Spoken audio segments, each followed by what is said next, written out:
Hi friend, பாருங்கள் செல்லை பார்த்துக்கிட்டு போய் உட்காந்துக்கிட்டாங்க. ஃபோன் வேலை இல்லையா, சரி ஃபோன் எடுத்துகிட்டு உட்காந்துக்கிட்டேன். பாத்திரம் வளர்க்கணும். காலையில் சீனு நிறைய இருக்கானே பையன், அந்த பையனுக்கு வேலை செய்ய மாட்டான். சரி பாத்திரம் வளர்க்கலாமே, சும்மா அப்படி கிச்சனுக்கு வந்தேன். அப்படி சிங்கிள் பாத்திரம் என்ன பண்ணுறது, செஞ்சு தான் ஆகணும். பாத்திரம் வளர்க்க போகிறேங்க. பாத்திரம் வளர்த்து நம்ம குட்டி வேலை எந்திரிச்சிச்சுன்னா காலையில் சுத்தமாக என்னால் ஒரு வேலை செய்யணுங்க. என் பின்னாடி சுத்தத்துக்கே எனக்கு வேலை கரெக்டாக இருக்கும். பாத்திரம்லாம் வளர்க்க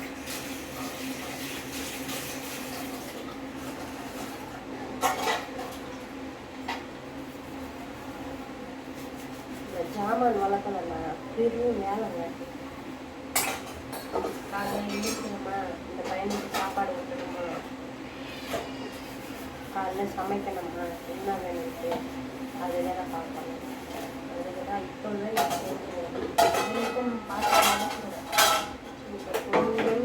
அப்படி ஃபோனை பார்த்துக்கிட்டு இப்படி கற்றுக்கணுமா ஆள் கஷ்டம்.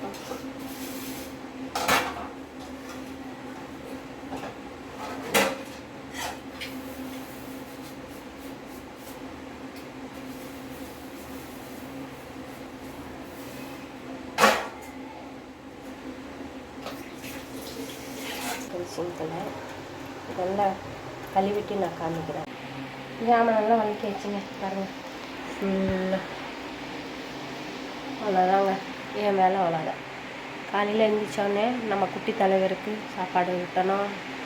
அவருக்கு அது இந்த வேலை அந்த வேலை செய்கிறதுக்கே எனக்கு வேலை கரெக்டாக இருக்கும். ஜாமானெல்லாம் கழுவி வேலை முடிச்சாச்சு. ஓகே, பாய்.